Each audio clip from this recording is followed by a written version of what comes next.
மகாநதி சீரியல்ல இனி எபிசோட்ல என்ன நடந்திருக்கு அப்படின்னு பார்த்தீங்கன்னா, இப்ப பசுபதி சொல்லி தான் நாங்க இங்க வந்து நடிக்க வந்தோம் அப்படின்னு சொல்லிட்டு முத்துமலர் எல்லார்கிட்டயுமே சொல்லிடுச்சு இல்லையா? எல்லாருமே சேர்ந்துக்கிட்டு, "நீங்க ஏன் இப்படி பண்ணுனீங்க?" அப்படின்னு கேள்வி கேட்கும் பொழுது வந்து பார்த்தீங்கன்னா, "அதுக்கு ஒரு காரணம் இருக்கு" அப்படின்னு சொல்றாங்க. அதாவது பசுபதி கிட்ட இந்த குடும்பமும் கடன் வாங்கியிருக்க மாட்டுக்கு. ஸோ, இப்ப நான் சொல்ற மாதிரி நடிச்சா உங்களோட கடன எல்லாம் நான் திருப்பி கேட்க மாட்டேன் அப்படின்னு பசுபதி சொன்னதுனால, இவங்க நடிக்க வந்திருக்கிறாங்க. இப்படி உங்க குடும்பத்தோட கடன அடைக்கிறதுக்காக எங்க குடும்பத்தில வந்து இவ்வளோ பெரிய பிரச்சனைய உண்டாக்குனது நியாயமா? அப்படின்னு சொல்லி எல்லாருமே அவங்கள திட்டு திட்டுன்னு திட்டிக்கிட்டு இருக்கிறாங்க. அதுக்கப்புறம் என்ன, ஒரு கட்டத்தில சாரதாவுக்கு பயங்கரமா கோவம் வருது.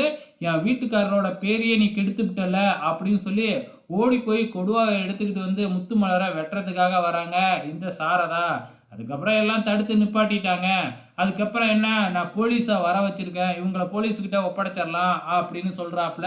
உடனே கிருஷ்ணா இருந்துகிட்டு, "இல்ல, இல்ல வேணாம். நாங்க தான் உண்மைய ஒத்துக்கிட்டோம்ல. எங்கள விட்டுடுங்க. நாங்க இப்படியே எங்கேயாச்சும் போய் பொழச்சுக்கிறோம்" அப்படின்னு சொல்லி பார்க்குறாங்க. "இல்ல, இல்ல எங்க குடும்பத்தோட சேஃப்டி எங்களுக்கு முக்கியம். அதனால போலீஸுகிட்ட நான் உங்கள பத்தி ஏற்கனவே சொல்லிட்டேன். அவங்க வந்துருவாங்க" அப்படின்னு சொன்ன உடனே, அங்கருந்து தப்பிச்சு ஓடிரலாம் அப்படின்னு முயற்சி பண்றாங்க. அதுக்குள்ள போலீஸும் வந்துருது. போலீஸுகிட்ட வந்து பார்த்தீங்கன்னா, எல்லா உண்மைய சொன்னதுக்கப்புறம் 3 பேரையும் அரெஸ்ட் பண்ணிக்கிட்டாங்க. இப்போ போலீஸ் ஸ்டேஷன்ல வந்து நீங்க அஃபிஷியலா ஒரு கம்ப்ளைண்ட் பண்ணுங்க. அப்பனா தான் என்னால ஆக்ஷன் எடுக்க முடியும் அப்படின்னு இன்ஸ்பெக்டர் சொல்லிட்டாப்ல. உடனே நம்ம காவேரியும், விஜயும் கிளம்பி போலீஸ் ஸ்டேஷன் போய்க்கிட்டு இருக்கிறாங்க. நாளைக்கு என்ன நடக்க போகுது அப்படிங்கிறத பொறுத்திருந்து பார்க்கலாம்.